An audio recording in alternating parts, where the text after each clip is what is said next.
I'm from Austin, Texas. Born and raised, I've lived there my whole life. I'm from Town, they call it, El Paso, Texas. My parents were separated my whole life. My father was like a gang member back in El Paso, and him and my mom were like really into drugs. So it really affected a lot of things in my life. Parents both wanted custody over me. They fought for custody until I was, I think, 17, because at that point it didn't really matter. I was a lot different than a lot of other kids. You know, I pretty much lived out of a backpack every weekend, just because I'd have to move stuff from one house to another. First few times it was for just stealing drugs, possession of drugs. And then eventually it escalated with this gang life.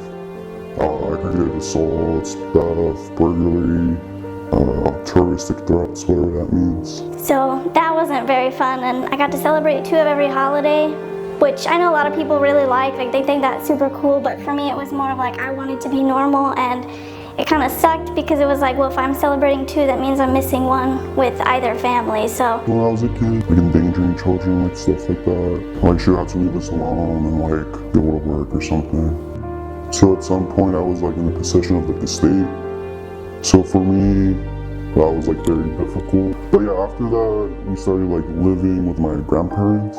Like, whose parents are together, it's easier for them to like find love and communicate with their partner, but for me, I don't have that because I wasn't shown that as a kid.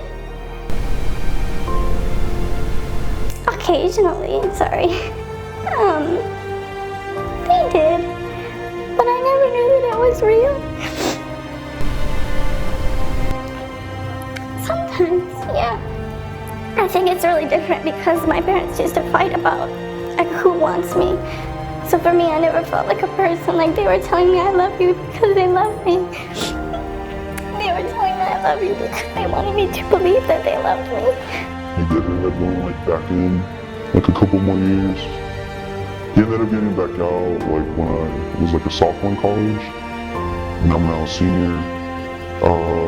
But recently he like did go back in like last August. He was like 1 month away from being like 4 years out. And it was pretty much feel like the same thing as always.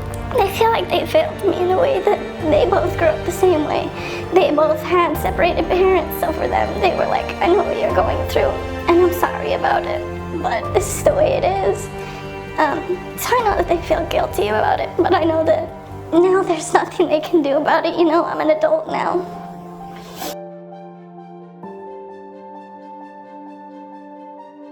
Let's get vulnerable.